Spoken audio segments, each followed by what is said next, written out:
everybody, this is Cheri at djsundry.blogspot.com, and today I have a mixed media project for you. Now I'm going to tell you some of the steps that I originally done, and then we will finish the project together. So to start out with, I had these little canvases that I picked up at Michael's. I believe that they came 6 to a package. Yes, they did. They're 2 inches wide by 4 inches long. And they come in a 6-pack. Each one is individually wrapped inside of that 6-pack. And at my Michael's, it was $4.99 for the 6 of them. And of course, you could use a coupon or something and get them a little bit less expensively, which I'm sure that I probably did. And this is for actually for a swap that I'm doing over at artandsassy.ning.com. And this is the only one that I'm participating in this month. So I've spent a lot of time thinking about it and playing with it and trying to decide what I was going to do. So let's get started. The first thing that I did is I took this Artist Loft. This is modeling paste. And this is a fairly inexpensive one.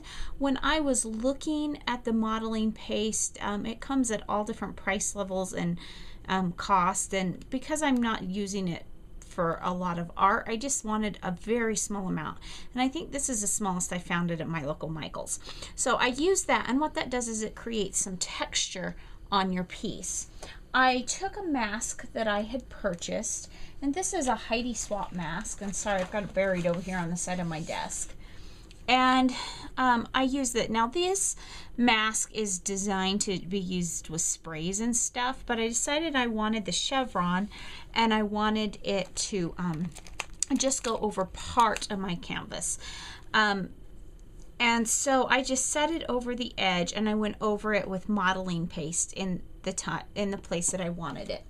Then when that was completely dry, and I let it dry overnight, when it was completely dry, I came back and put a layer of gesso over the top, just so that I could have a good start to, a nice palette for my paints and stuff to adhere to. I honestly don't know if it would have made any difference. You could try it both ways, but I had the gesso, and so I decided to try it. So I went over the whole top with gesso. And then I pulled out my distress stain. I pulled out broken china, and I went over the top, and I let it dry, and then I went over the top again, and I let it dry, and I blotted and mushed and mashed. I used baby wipes, and I did several different things, and then let it dry really well. Now, I put the first layer of the broken china on and let it dry, and I think I let that dry overnight. And then I came back the next day, and I pulled out my Versamark and a stamp, and stamped the word summer. This is a stamp from the October Afternoon Kite Tales. And so I stamped it in Versamark and went over the top of it with clear embossing powder, because I wanted some of the distress stain that maybe was underneath it to come through, but I didn't want it. I wanted this to be like a resist technique. I'll tell you, it took quite a bit of work to do that, and I'll show you in a minute. One of them really got messed up when I was attempting to do that. But then when it was all done and I had it all distressed, then I put another layer or two, I can't even remember, of the distress stain over the top. And so now we have what you see here. So from here on out, we're going to finish the project. So the next step that I want to do is I have a dry cloth here, and you see it's got paint, and it's just an old dry tea towel. And I'm going to go over where the embossing is, and you will see that has resisted the distress stain to some degree over the top. Now I have a baby wipe here because I want to straighten up some problems. You can see here is where my chevron resist is, or my chevron texture is, and you can see that the distress stain has kind of gathered into these edges. Now I have not done much with this canvas in probably 2 or 3 days, just letting it dry, but because it is a distress stain, if you get it wet, you can change the appearance. Now I have to be very, very careful here, because it would be very easy to remove too much ink. and I don't want to do that. But you saw here there was like an extra spot of ink. If I just gently rub that out, I can get rid of some of that extra ink that I don't really want. And then at the same time, I can get rid of some of this extra stuff that's kind of accumulated in the corners and the edges of next to that texture. But then I just want to keep kind of playing with it to kind of smooth it out. But again, I have to be super careful, because if I remove too much, then I will completely pull off my stain. So I'm going to go lightly over the top of my lettering here, because again, I don't want to remove so much stain from around it that then you don't see the distressing. And I think that's about as much as I dare do. I could probably pull a little bit more out of these corners, but I think I'm just going to leave it. It's not quite as harsh as it was, and I am just very concerned that I will get rid of the distress completely. So we've got that ready. Now you do see a little bit of that summer blue coming through, but it's still very clearly distinguishable on what it is. So now the next step is going to be, I made Shrinky Dinks. Now I did this on a video. I actually did it for my nieces and nephews. And this is a October Afternoon Kite Tales kite, and it's actually two separate stamps. You stamp the kite and then you stamp the tails, and I did them on the frosted Shrinky Dinks from Shrinky Dink, and then I colored them with my Prisma colored pens. Now I have some other ones here, let me show you, that I colored using markers, and these were clear and they're okay, but I really like the vibrancy that you are able to get with the colored pencils. And I don't know why with the permanent markers they just weren't as vibrant. Maybe it's because this was clear and it's slick. But I shrunk them down. Now this original stamp was probably that big, and this is what it shrunk down to. So I shrunk those down, and I decided that's what I was going to use on my canvases. So I am going to attach that, and I could do it one of two ways, and I've done it both ways. On this one, I think I'm going to attach it what I would consider face side down. And the reason why is because the face side is the rough side. It's the side that I colored, and I just feel like it's more protected if that's against the canvas than it would be if it's out. It might eventually chip, I have a feeling, and I really don't want it to chip. So I'm going to take my E6000 here, and I'm going to put a little bit on it. Now, it's been sitting here as I've been playing, getting gooky. This is why I use the mat that I use, because I can go back and clean that off.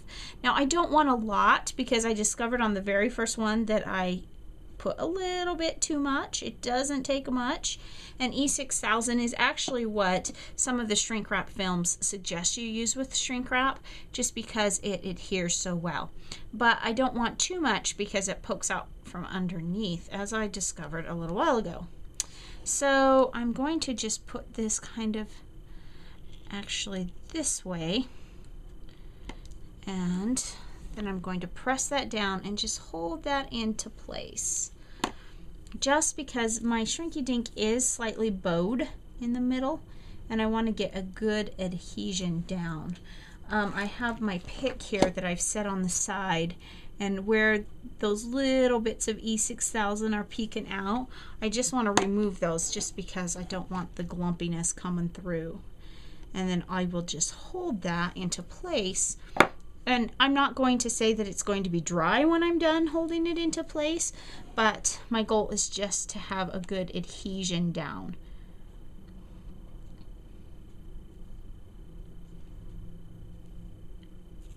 Okay, I'm going to turn off the video and just hold that down for a minute while we're waiting. It's kind of boring for you to watch.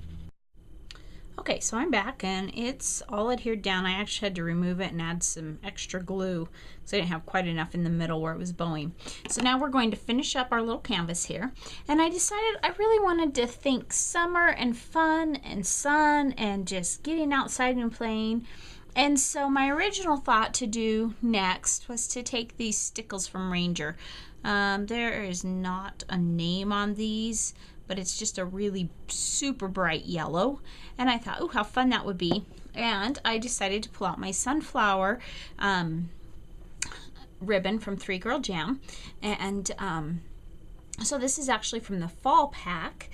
And it's perfect for fall, but I thought, ooh, that's kind of sunny and kind of matches the feel and tone of it. Well, my original plan was to make a sun up in the corner with the stickles, and I didn't really care for the way that looked. So I decided instead to use a technique similar to what I use on flowers and make a sun using my ribbon. So what I did is I took my 5/8 inch circle punch that I have here from EK Success, and I covered the top of it with score tape. Now, out of habit, you could see I just cut that at an angle because that helps keep fraying down, but for my flowers, I don't typically do that, but I did it here, so I'll probably have to trim that off. And I'm simply going to just set a piece of that down onto the score tape, pleat it. I'm not pleating it as much as I would a normal flower because I'm not making a flower, I'm making a sun. So I want it to just be a little bit more simpler, a little more simple, making up words here, a little more simple than a flower would normally be. So I'm just making some simple pleats, and it's not going to be huge, even though it's going to look pretty good sized. And then I'm just going to cut this off. Now, the way I'm turning this back into itself, and I know I'm just moving off camera here, but that's because I need to cut. The way it's being turned back in on itself, I don't have enough adhesive to adhere this final piece. So what I'm going to do is I'm just going to use, let me make sure I get it in the place I want it to be. And then I'm going to use my pick that I have sitting off to the side here.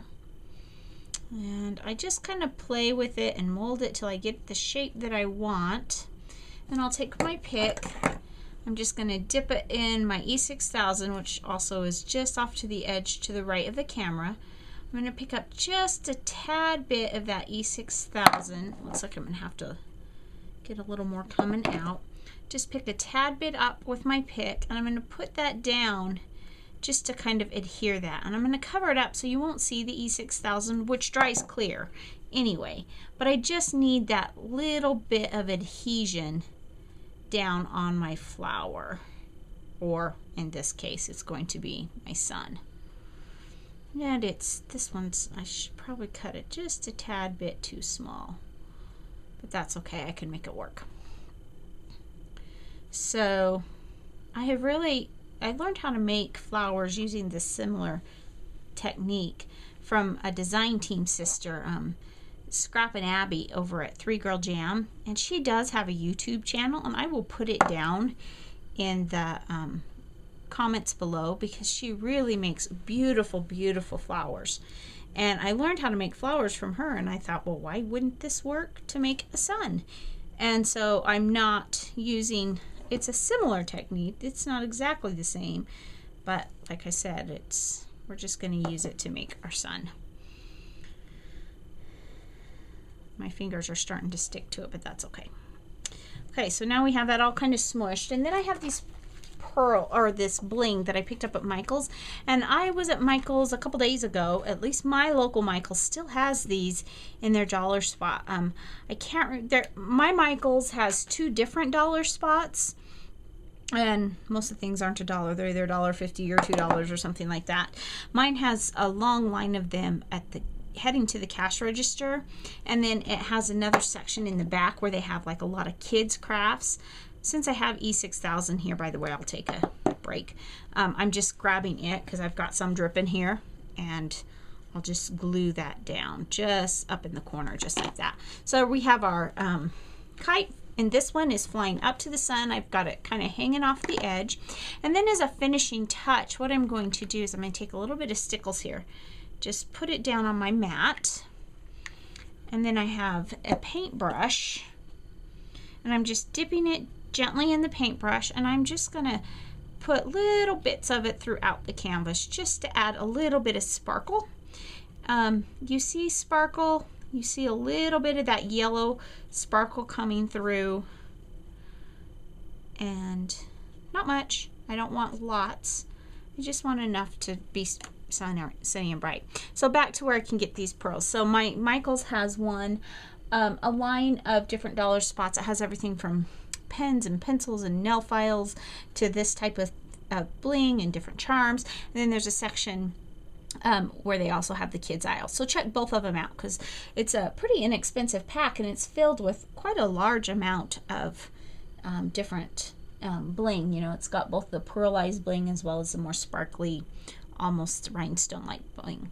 So here is this canvas that's all finished. Let me show you the others that I made. Let me just clean up my stickle mess so I don't ruin the other canvases.